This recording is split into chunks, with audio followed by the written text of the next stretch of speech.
So what's up? Magandang umaga sa inyong lahat mga kamanok. Again, panibago na namang topic and vlogs ang ating pag-uusapan ngayon. Okay, mga katanungan po ninyo, pag-uusapan natin ngayon at sabi ko nga, pangako ko sa inyo, araw-araw ko pong babantayan lahat ng inyong mga katanungan na itinatanong sa akin para lang araw-araw ko ding mabigyan ng kasagutan ang inyong mga katanungan. Alright? So next question muna tayo. So bilisan lang natin kasi medyo marami itong katanungan na to. Ito galing kay Billy Cancino. Ayan, so idol, 4 months old na stag. Deworming na ako, half a stig. Anong bacterial flushing powder or tablet? Half ba? At pwede na bang mag-inject ng B-complex? Okay, so sa 4 months natin, tama po, pwede na po tayo magbigay dyan ng deworming. O magdi-deworm po tayo. At ano po ba yung magandang ibigay? Yung astig mo sa 4 months, pwede yung kalahati lang. Okay? Tapos ang bacterial flushing natin sa 4 months, ang ibinibigay ko muna dyan is liquid or water-soluble muna. So ang Broxotil Max, pwede po yan halos sa painom. Kasi sigurado ako, pagdating sa stage na ganyan, 4 months, marami pa yan eh.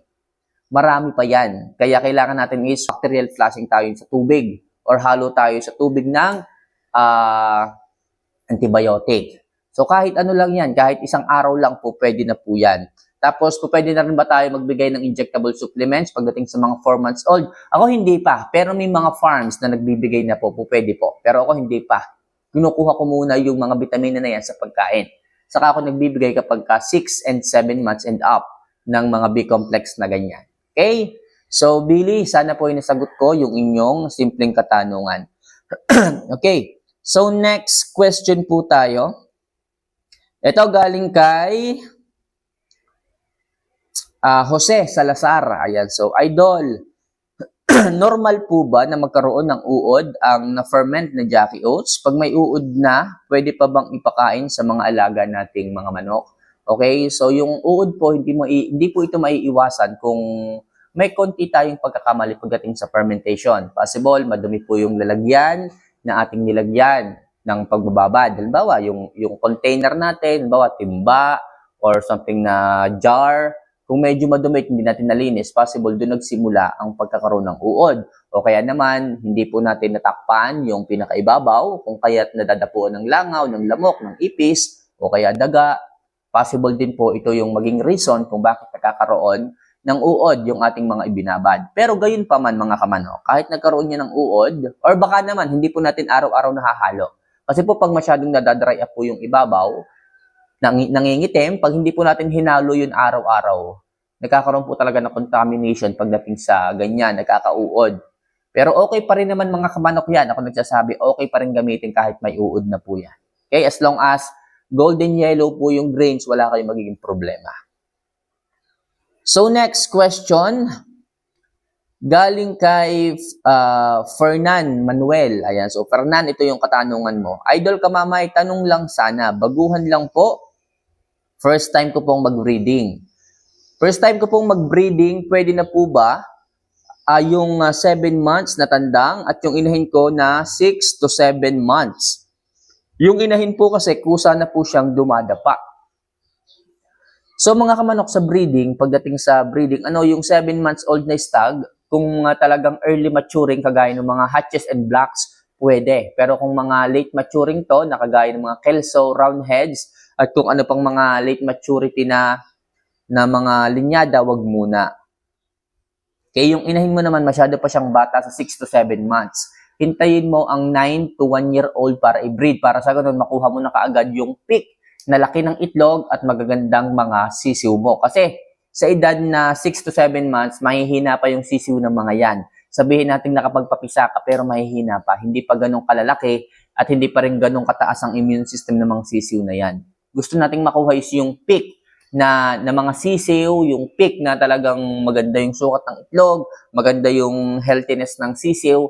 Kaya hintayin po ninyo ang 9 months to 1 year old na mga inahin. Sa tandang walang problema kung 7 months basta early maturing ito. Okay? So, Fernan Manuel, sana nasagot ko yung simpleng katanungan mo. So, next question tayo. Ito galing muna kay Romel Alutaya. Ito naman ay tawag dito, comment niya. Idol, Kamamay, totoo yung sinasabi mo tungkol sa fermented Jackie Oats. Ginamit ko na ngayon, bulto na ang mga manok ko. Maraming salamat sa channel mo, Idol. Kita niyo mga kamanok? Ang dami nagko-comment sa akin ng ganito, hindi ko lang masyadong binabanggit, pero itong isa, sige, sinabi ko sa inyo para naman kayo may idea na hindi po ito haka-haka lang na marami ang namamayat sa fermented Jackie Oats. Basta fermented mga kamanok, ang Jackie Oats ninyo, wala kayong magiging problema at iisipin. Sabi ko nga, dyan po lumalabas ang napakataas na amino acid, natural vitamin B12, enzymes, calcium, and probiotics.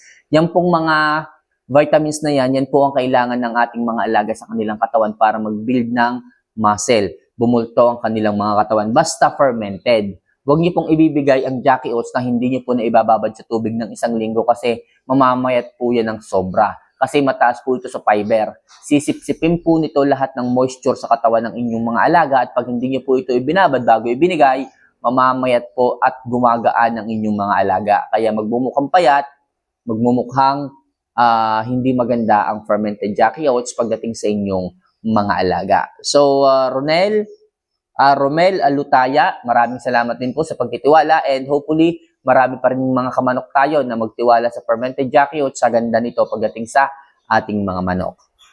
So next question tayo. Ito galing kay Darwin Garcia. Ayan, Idol, pwede po ba ang fermented Jackie Oats pagdating sa ating mga inahin? Okay, so mga kamanok, pagdating sa ating mga breedings o sa ating mga ibinibreed na mga inahin, lalo na kung nangingitlog, o sabihin natin kahit hindi pa nangingitlog, pwede po ba ang fermented Jackie Oats na ihalo sa kanilang pagkain? Ang sagot ko po dyan is yes na yes. Mas maganda nga ito eh. Kahit siguro ako hindi magbigay o kahit siguro hindi kayo magbigay ng mga water-soluble na egg enhancer. Ibig sabihin, yung pampadami ng itlog, pampafertile, si fermented Jackie Oats sapat na rin. Ihalo nyo lang sa pagkain. Yung akin dito mga kamanok, share ko lang sa inyo. Enerton pa ha, Enerton pa ang patoka ko. In-experiment ko lang. Enerton ng patoka na may halong fermented Jackie Oats. So nakita ko yung isang inahin ko umitlog. Okay, so umpisa ng breeding, possible mga ano yon, mga November, umitlog. Pinulagta kong itlog. Dire-diretso lang. Sabi ko, hindi ko nga ititigil ang ano nito, ang pagkukolekta ng itlog. Titingnan ko, sasagadin ko yung inahin kung hanggang kailan mangingitlog ito. Kung consistent ba ang laki, ang fertility ng itlog. So, ang ginawa ko, pinaitlog ko ng pinaitlog. Ang patoka ko pa, Enerton, na may halong fermented Jackie Oats. Yung patoka ko sa tandang, ganun din yung patoka ko sa inahin. So, dire-diretso yung itlog, nakita ko, ang ganda. Ang dami, ang laki. Tapos, sabi ko, pailang itlog na to? 50 na. Pa-50 na itlog na. Ganun pa rin. Naglalaro sa 51, 50, hanggang 47 lang ang pinakamababa na timbang. 47 grams ang pinakamababang timbang ng itlog na inahin na yon, na binigyan ko ng ganong pagkain. At tingnan ang maganda, umabot pa ng 50. Humigit pa nga eh. Nanahuha na nga ako eh. Yon, yung inahin na yun, pinalimlim ko na nung huli. Nangitlog pa siya ng 4. 54. Total of 54. Sabi ko nga, 50 lang ang kukolektahin ko. Tapos nangitlog pa siya, pinalimlim ko na. So, total, mahigit na 50 eggs ang nakolekta ko sa kanya. Dire-diretso. Yung katawan hindi bumabagsak, hindi namamayat. At the same time, yung mukha ng manok pulang-pula pa rin. Yung inahin pulang-pula pa rin. Tapos, yung katawan niya, hindi siya sobrang hindi siya sobrang mataba. Lean lang talaga siya. Ma-feel mo yung pitso, tapos magaan yung katawan. Kaya para sa akin, napakaganda ng fermented Jackie Oats pagdating din sa ating mga inahin. So, tama lang ang ihahalo nyo, 10% lang po. Okay, kaya kung tatanungin mo, fermented Jackie Oats, pwede ba sa mga inahin? Pwede po. Okay? So, last question tayo mga kamanok ha.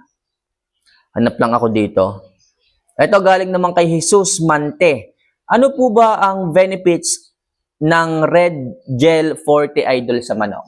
Anong benefits ng Red Gel Forte sa manok? Pag sinabing Red Gel Forte, ito po ay nag-i-improve ng overall health ng ating mga manok. Okay? So ito po ay may kakayahan na i-improve po ang performance pagdating sa breeding ng ating mga alagang tandang. Okay? So pinapataas dito ang libido o yung tinatawag na testosterone level sa loob ng sistema ng manok. Okay? Meron din siya kakayanan na magbigay ng anti-stress factor. Ibig sabihin, kung kayo man is merong mga pupuntahan, kung inyo namang inire-rehearse yung inyong mga alaga, po pwede kayong magbigay para maiwasan po natin ang stress sa kanilang pangangatawan. So yung fatigue, yung stress na iiwasan po sa ating mga alaga. And syempre, pagdating po sa inyong mga pupuntahan, nandoon po talaga yung maturity ng manok. Mapapansin mo talagang pulang-pula ang mukha ng manok, healthy yung manok, maganda ang blood circulation ng manok. So as in talaga makukuha mo yung magandang kalusugan, healthiness ng manok pag nagbigay ka ditong Red Gel Forte. And specifically, okay, ang binibigyang focus nito is yung overall health at saka yung testosterone level ng inyong mga alaga.